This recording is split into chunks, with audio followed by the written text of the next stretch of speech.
it would be easy for me to sit here and say, you should always, take your health into first consideration, all that stuff. I know when I was a younger driver, as I said before, I drove with broken bones, I drove with concussions. I did it because I didn't want somebody else driving my car, I didn't want to be out of the seat. It's what I lived to do, and I would do anything to get back in that car as quickly as I possibly could. If they show signs of a concussion, the term is when in doubt, sit them out. If they show signs of a concussion, they need to be taken out of the game or out of the race at that time, and then carefully observed for at least an hour. You really have to rely on the athlete themselves, the driver, to report symptoms. Well, they're all different. I mean, each concussion I had, and a lot of them I didn't actually really register I had a concussion. It was like a small bump, felt a little kind of, not confused, but a little just not quite as sharp maybe. And then there was the big concussions when you were sort of losing memory for weeks at a time. It's an alteration in brain function as a result of biomechanical forces that act on the head. And you have to realize that the brain actually sits in a thick viscous fluid inside the skull, so the head will move differentially from the brain itself. My last crash, the damage to the brain was caused by the speed of rotation, apparently. And both him and Dr. Trammell were sort of explaining to me what happened and how my brain basically stayed still and everything else moved around quickly, and they did the damage to the brain by speed of rotation. So, the helmet I wore that day really has no damage. If you look at the helmet,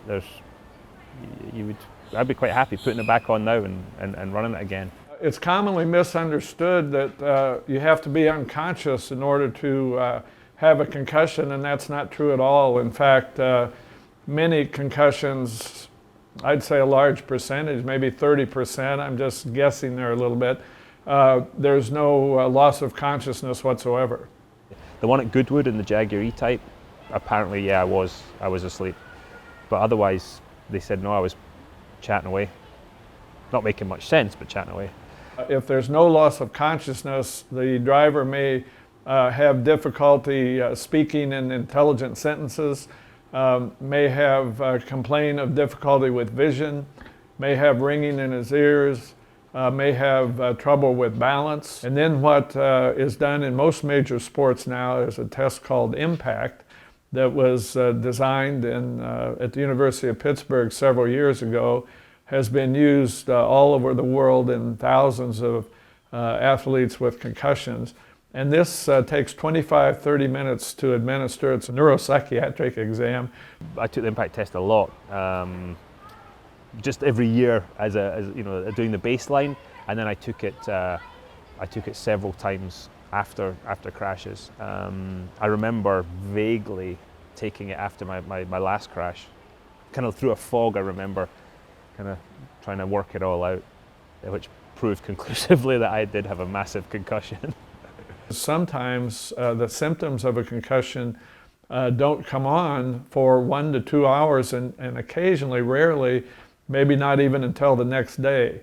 And this can be a major issue, especially with club racing and races that don't have somebody in attendance that's looking for the subtle signs of a concussion. And you may have someone who drives his race car on a trailer to the event, has a concussion, doesn't know it, is not showing any real valid symptoms, and then goes to drive home with the trailer. I remember crashing a car in Germany in 1995.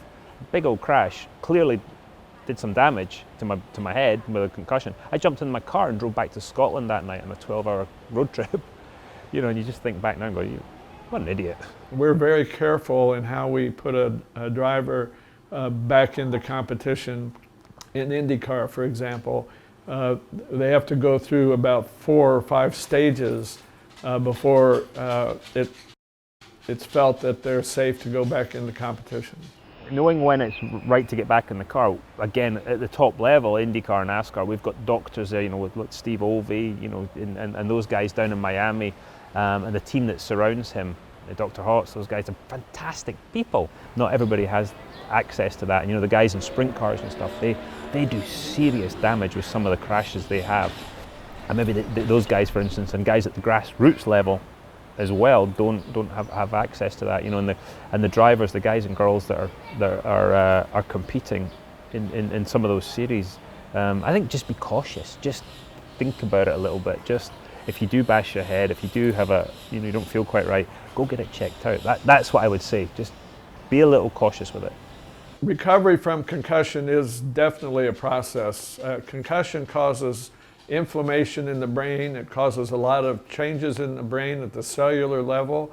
It's a small part of the brain that may be affected and doesn't go really deep into the brain, but it has to heal, just like a bruise or a cut or anything anyplace else. And if it's not taken care of, the risk is that you're much more likely to get a second concussion much easier if the first concussion is not healed. You know, you can't see the damage I've done to my brain sitting here. If I had a broken arm and a sling or something, you could say, oh yeah, look at that guy. But you can't see that, and you can't see with the other drivers too that have done that. You know, there's some good friends of mine have done a fair bit of damage to the old melon as well. You don't just go back and get in your race car and get in another race. The proper way to do it is to start light aerobic exercise, riding a stationary bicycle, for example. You've got to listen to your doctors. You know, as a driver, everybody has access to a doctor, and I think you've got to be cautious about it. And basically, Dr. Olvey tell me you're not getting back in the car because it's just not worth it. That's why I stopped.